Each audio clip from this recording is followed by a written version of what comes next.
Eric even took an interest in the family business, Nationwide Overspray, an overspray claims management company. Things were finally looking good for Eric and his family.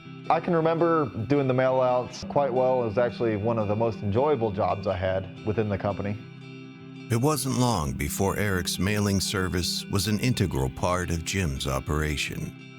I remember I'd get done doing my homework and I'd have a big stack of work ahead of me, and I looked at it as money.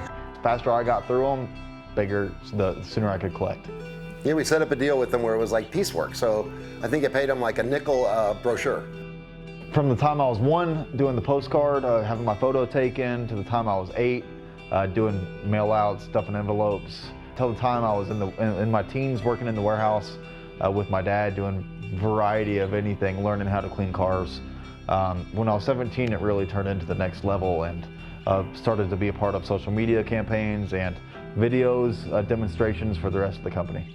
With 8 years of good health under his belt, Eric marched confidently into his future. When Eric graduated from high school, he had a choice to go to college or to work in the family business. And he chose the family business, which made me happy, of course. But what he did, which was amazing, was we had a job in California and he said, I'll take it, I want to move out there. So he packed up his truck, rented a U-Haul trailer, loaded up all his belongings, and he headed to California by himself.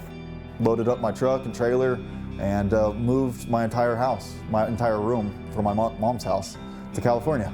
And from there, I loved it. It was a great thing. It was awesome, met new friends, worked with the family business, and had a lot of success.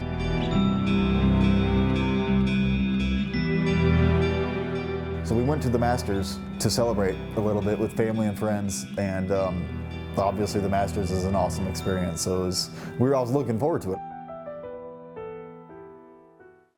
I thought I pulled a muscle in my stomach, honestly. I couldn't go to the bathroom like I normally could, and I was doing some push-ups even in the morning before we went to the Masters, and I felt a pain in my abdomen. Didn't really think anything of it, but I had some issues going to the restroom, urinating. Before I knew it, I was only able to go to the bathroom like once a day. That whole weekend in the back of my head, I don't tell many people this, but I was scared to death. I was, because I knew something was up. I didn't know what. I knew it was more than just a torn muscle. So the whole flight back on Monday, after the Masters, we stayed for Sunday at the Masters, which was an awesome experience. The whole plane ride home Monday from Atlanta to San Francisco, long flight, I felt horrible. My stomach was killing me, my abdomen hurt. I knew at this point something was wrong. The anxiety took over. I was trying to talk myself down, but I had a 5.5-hour flight of just being super anxious, and not knowing the unknown at this point was so scary. When we left there, I ended up going back to Dallas, but Eric and Cassandra flew to California. And the next day I got a call from Eric that said he couldn't go to the bathroom.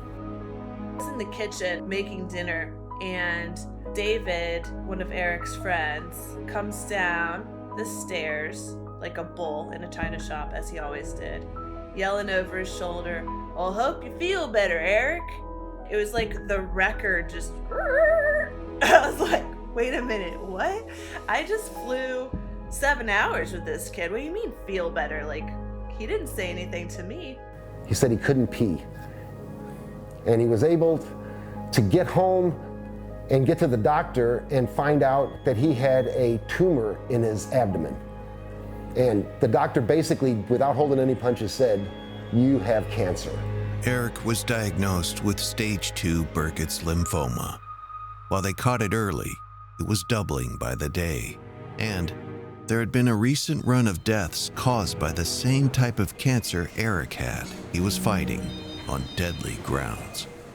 So, here it goes again. Shit. So we were devastated. And I thought there's nothing serious could happen to this child ever again. And he said, no, it's bad. You need to come to California.